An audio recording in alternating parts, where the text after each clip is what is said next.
குடும்பத்தில் உள்ள ஒரு பெத்த தாய் தகவனார்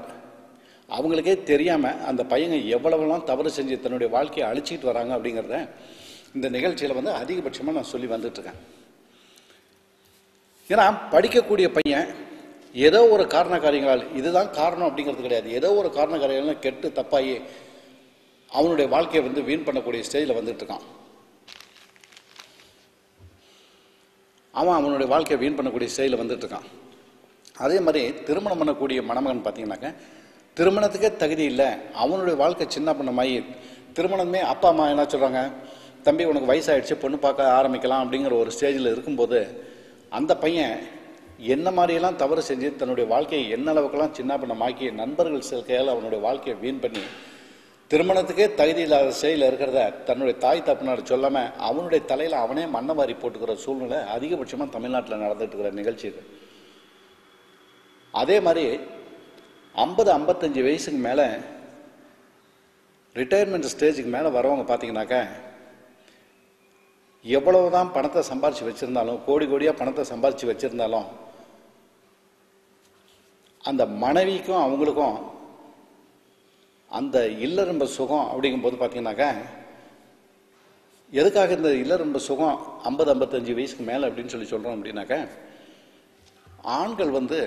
வயது அதிகமாக சிற்றம்பத்தினுடைய தன்மையை வந்து இழந்து வந்துக்கிட்டே இருக்கிறான். ஆண்கள் இல்லறம்பத்துக்கு ஈடுபட முடியாமல் தன்னுடைய தகுதியை வந்து வயது அதிகமாக இழந்து வந்துக்கிட்டே இருக்கிற இந்த சூழ்நிலையில் பெண்கள் வந்து வயது அதிகமாக சிற்றின்பத்தினுடைய தாகங்கள் அதிகமாக வந்துட்டு இருக்கிற நேரத்தில் அதுக்கு சரியான முறையில் அவர்களுக்கு அந்த இல்லறம்ப சுகம் இல்லை அப்படிங்கும்போது குடும்பத்தில் என்ன தான் நீங்கள் 20 வருஷம் 30 வருஷம் 40 வருஷம் 50 வருஷம் வாழ்ந்து வந்துக்கிட்டு இருந்தாலும்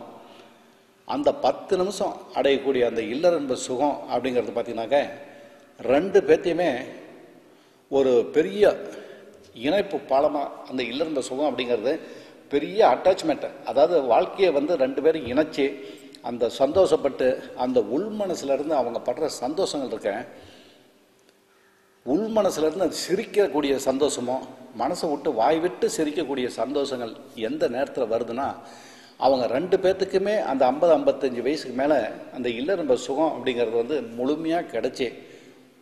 அந்த பெண் வந்து சந்தோஷப்படக்கூடிய அளவுக்கு அவனுடைய இல்லறம்ப சுகம் கொடுக்கும்போது அவங்க அடையிற மகிழ்ச்சி பார்த்தீங்கன்னாக்க உலகத்தில் இன்றைக்கி எத்தனை கோடி ரூபாயில் எத்தனை பதவிகள் இல்லை எந்த விதமான இது கிடைச்சாலும் இதில் அவங்க 2 பேரும் உள் மனசை விட்டு சிரித்து சந்தோஷப்படக்கூடிய சூழ்நிலை வேறு எதுலேயுமே